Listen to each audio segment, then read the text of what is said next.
Akshara foundation द्वारा गणिता कालिका आंदोलना हमने कुछ वीडियोस बनाए हैं गणित पढ़ाने के लिए। ये शिक्षकों को प्रशिक्षित करने के लिए बनाए गए हैं। छात्रों को कैसे पढ़ाएं विभिन्न तरीकों से, किट में टीएलएम को हम घर पर ही कैसे बना सकते हैं, ये भी बताया गया है। हमने इन सभी विषयों पर कई वीडियो बनाए हैं।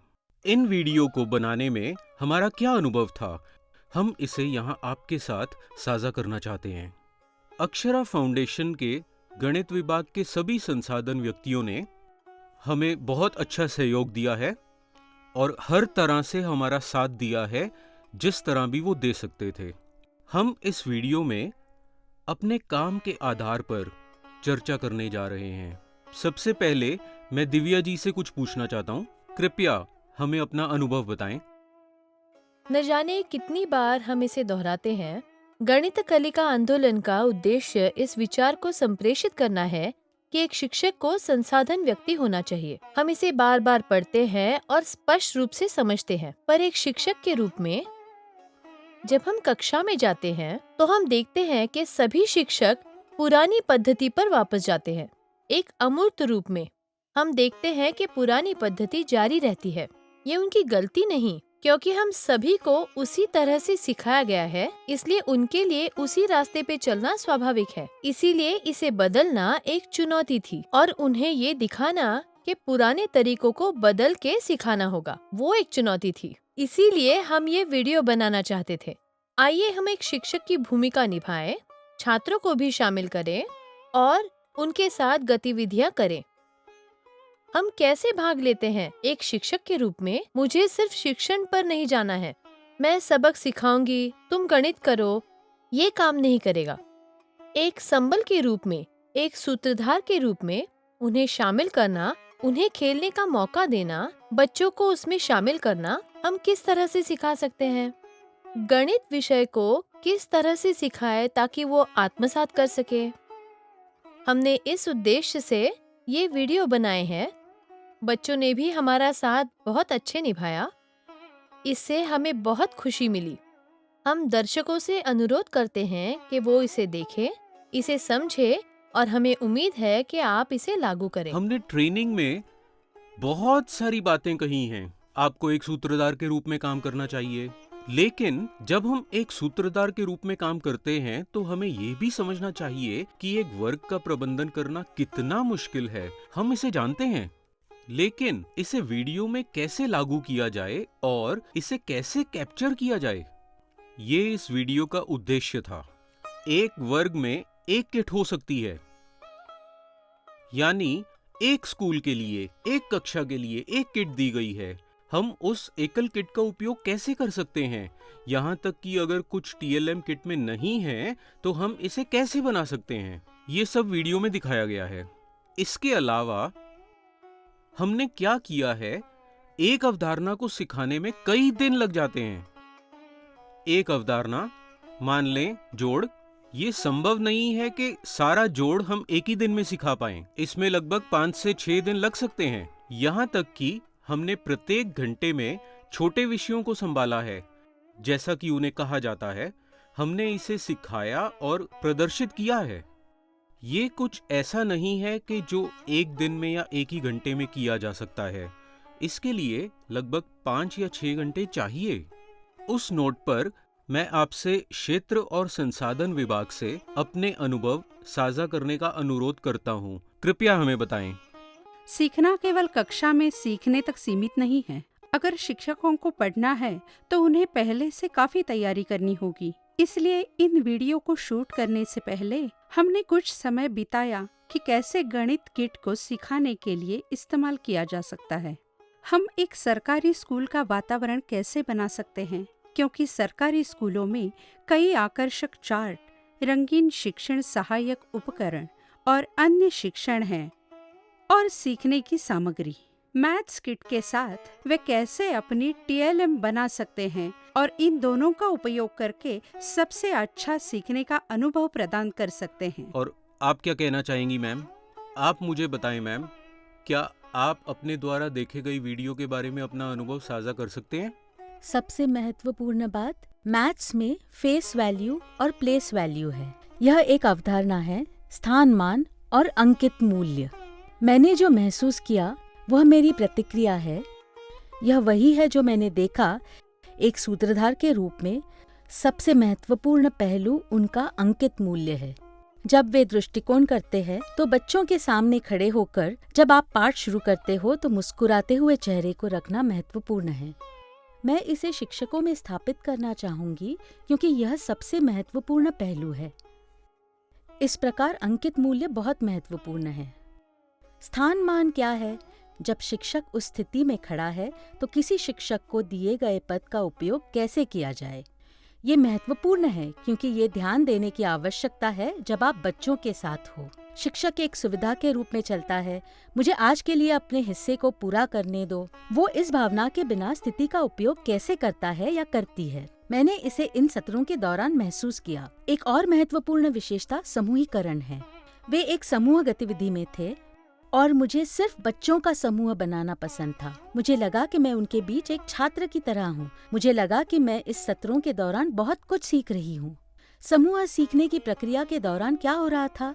उन्हें लड़कों और लड़कियों के बीच किसी भी विवेक के बिना वर्गीकृत किया गया था। लड़के और लड़कियां एक ही समूह में बैठे थे। इसके बाद उन्हें ग्रेडवार वर्गीकृत किया गया। विभिन्न सीखने की क्षमता वाले छात्र होंगे। जब वे सभी एक साथ बैठते हैं तो सीखना आसान हो जाता है क्योंकि वो खेलते खेलते सीखते रहते हैं। सीखना होता रहता है और गतिविधियां भी प्रगति पर होंगी।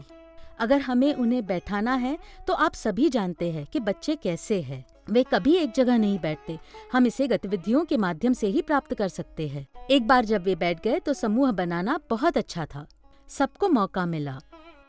कुछ छात्र महसूस करते हैं शिक्षक बोलने का मौका नहीं दे रहा है। ज्यादातर समय शिक्षक उन छात्रों को देखते हैं जो हाथ उठाते हैं, उन्हें बोलने के लिए कहते हैं। यहाँ यह अलग था क्योंकि सभी को समूह में मौका मिलता था, खासकर उन लोगों के लिए जो कम बोलते थे। जैसे कि मैंने इसे देखा था, पहले दिन छात्र सभी बैठे थे, अगले दिन हर कोई सक्रिय था। उन्हें सक्रिय बनाना शिक्षकों और फैसिलिटेटरों का काम है। संबल को करना पड़ता है। निश्चित रूप से गणित एक सबसे अच्छे तरीके से सीखा जा सकता है। एक अवधारणा 1 महीने में और 1 साल में सीखी जा सकती है। बच्चे 6 अवधारणाओं के बारे में सुनिश्चित करेंगे अगर हम इस तरह से पढ़ाते रहें। जब सभी को मौका मिलता है तो हर कोई शामिल होता है।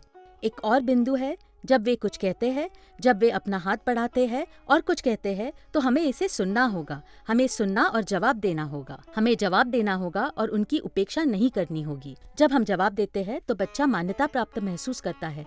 हम उनके नाम से पुकारते हैं और उन्हें ABCD जैसे समूह के रूप में संबोधित करते हैं। फिर वो शामिल हो जाते हैं। मुझे बुलाया जा रहा है, मुझे पहचाना जा रहा है। बच्चा ये महसूस करेगा और कक्षा में सक्रिय होगा। वे बहुत अच्छी तरह से सीखते हैं। गणित का डर महसूस नहीं किया जाएगा। मैं उसकी बातों में कुछ जोड़ना चाहूंगी। जब हम पाठशाला गए तो अनुशासन सबसे महत्वपूर्ण पहलू था, है ना? जब शिक्षक कहते थे कि शांत बैठो, हर कोई चुपचाप बैठ जाता था। हमारा मन कहाँ था, कक्षा में या कहीं और, पता नहीं। लेकिन वर्तमान पीढ़ी ऐसी नहीं। वे विभिन्न चीजों से प्रभावित होंगे। यदि आप उन्हें बस चुप रहने को कहे तो ये पीढ़ी सुनेगी नहीं। इसलिए यदि हम उन्हें शामिल करते हैं तो स्वामित्व होगा। मैं खुद से सीख रहा हूँ, यही भावना होगी। इसी को हम बाल केंद्रित शिक्षा कहते हैं। यही यहाँ की प्रणाली थी, सीखने की बाल केंद्रित प्रणाली।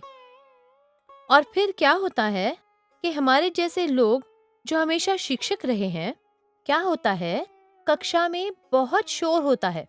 हम तंग बैठते थे और पाठ सुनते थे। हम केवल तभी सीख सकते हैं अगर हम शांत हो। बच्चों के लिए गणित कठिन है। यदि हम चुप रहने की भावना रखते हैं तो बाल केंद्रित सीखना असंभव है। हमने दिखाया कि कक्षा में इसे कैसे प्राप्त किया जा सकता है। जैसे नलिनी ने कहा, हम समूह बनाकर उनके नाम देते हैं।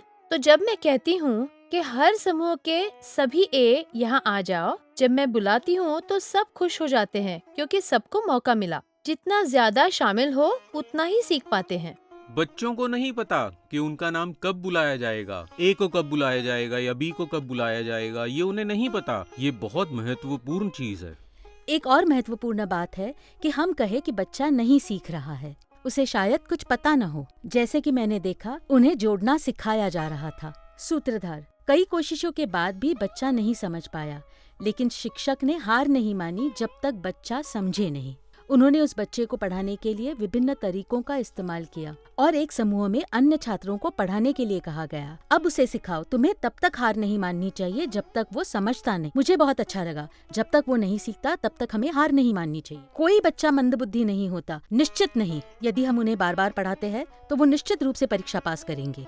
इसलिए बच्चों पर ध्यान दिया गया।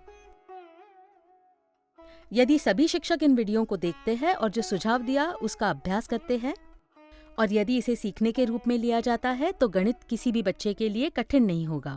सीखने को खेलने के साथ आसानी से किया जाएगा। क्या आपने क्षेत्र में कुछ ऐसा देखा श्रीकांत?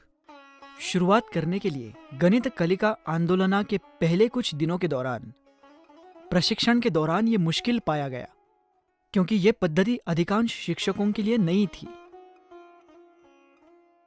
ऐसा ही था जब हमने प्रशिक्षण शुरू किया और हमने गतिविधियों के आधार पर समूह बनाए। तो आप 4 समूह बनाते हैं और समूह में कैसे पढ़ाया जाए ये बताते हैं। जब आप उन्हें ये बताते हैं तो उन्हें वास्तविक उन्होंने अनुभव बच्चों की मिला। तरह काम किया। हाँ, उन्होंने बच्चों की तरह काम किया। फिर उन्होंने प्रशिक्षण लिया और अपने विद्यालय में प्रयोग करने लगे। सब ठीक चल रहा था। जब उन्हें इस प्रक्रिया में कुछ समस्याएं आती है तो वे हमारे क्षेत्र प्रबंधक से पूछते हैं। उदाहरण के लिए गुणाकार। आपने 10 छड़ों का उपयोग करते हुए शिक्षण गुणन पर एक वीडियो बनाया है। जब हम स्कूलों में जाते थे तो शिक्षक हमसे पूछते थे कि इसका उपयोग कैसे किया जाए। हम उन्हें बताते थे। तो इस तरह कुछ शिक्षक शुरू में आगे नहीं आएंगे, लेकिन एक बार जब उन्होंने टीएलएम को देखा तो उन्होंने उन्हें ठीक से इस्तेमाल करने की कोशिश की। सिर्फ गांवों में ही नहीं, बल्कि इन किट्स का उपयोग बहुत सारे शहरों में भी किया जा रहा है। वो उनका उपयोग करते हैं। इस तरह से शिक्षकों से आने वाली प्रतिक्रिया हमारे लिए बहुत महत्वपूर्ण है। हमने इसे ले लिया है और अपने प्रशिक्षण सत्रों में भी लागू किया है। हमें बहुत सारे विचार मिलते हैं। कभी कभार किट में केवल एक ही टीएलएम हो सकता है। हम सभी समूहों को नहीं दे सकते। ऐसी परिस्थिति में वो बहुत रचनात्मक रहे हैं। इनका उपयोग अपशिष्ट करते पदार्थों समय का उपयोग हाँ, कैसे करते हैं हाँ, उन्होंने हाँ, ये भी दिखाया हमने है। उनसे सीखा है, इसे और विकसित किया है और सभी के साथ साझा कर रहे हैं। कुछ अवधारणाओं में हमने कभी नहीं सोचा था कि इन टीएलएम का उपयोग इस अवधारणा के लिए भी किया जा सकता है। हमें इसके बारे में भी बताया गया है। शिक्षकों ने बहुत सारे मूल्यवर्धन किए हैं। एक और खुशी की बात यह है कि जब मैं स्कूल में थी, मेरे विज्ञान के शिक्षक या गणित के शिक्षक कभी हमें किसी भी शिक्षण सामग्री का उपयोग नहीं करने देते थे। अगर बच्चे इसे तोड़ दे तो क्या होगा? हमारे वे पास इसे केवल एक प्रदर्शित सेट करेंगे। है। वे कुछ दूरी पर खड़े होते और हमें देखने के लिए कहते।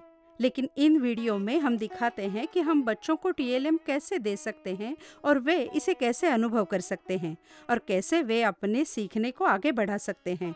यही हमने दिखाया है। मुझे ये बहुत पसंद आया। एक शिक्षक एक दिन में कैसे उठता है और एक सबक लेता है। यानी एक सूत्रधार वे नहीं है जो कुर्सी पर बैठता है और बोलता रहता है। उन्हें घूमते रहना पड़ता है। एक सूत्रधार को खुद को कैसे संचालित करना चाहिए, ये हमने वीडियो में दिखाने की कोशिश की है। हमें उम्मीद है कि ये सभी शिक्षकों के लिए अच्छा होगा।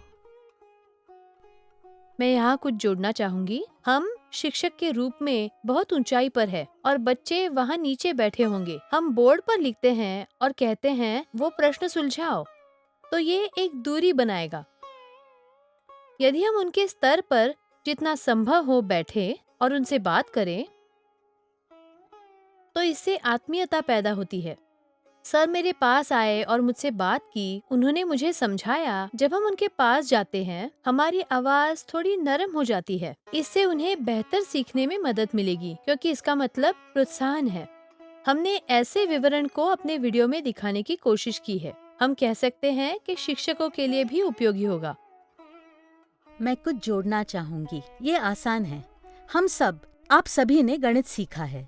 शिक्षक बोर्ड पर लिखते रहते हैं, इसलिए बोर्ड में समस्याओं को हल किया जा रहा है। मेरे पास अच्छी मेमोरी नहीं हो सकती, लेकिन जब मैं किसी वस्तु को छूती हूँ और एक गतिविधि करती हूँ तो वे इसे देखते हैं, इसे स्पर्श करते हैं, इसे महसूस करते हैं। जब वे इसे व्यवहारिक रूप से करते हैं तो उनकी स्मृति में निश्चित रूप में सुधार होगा।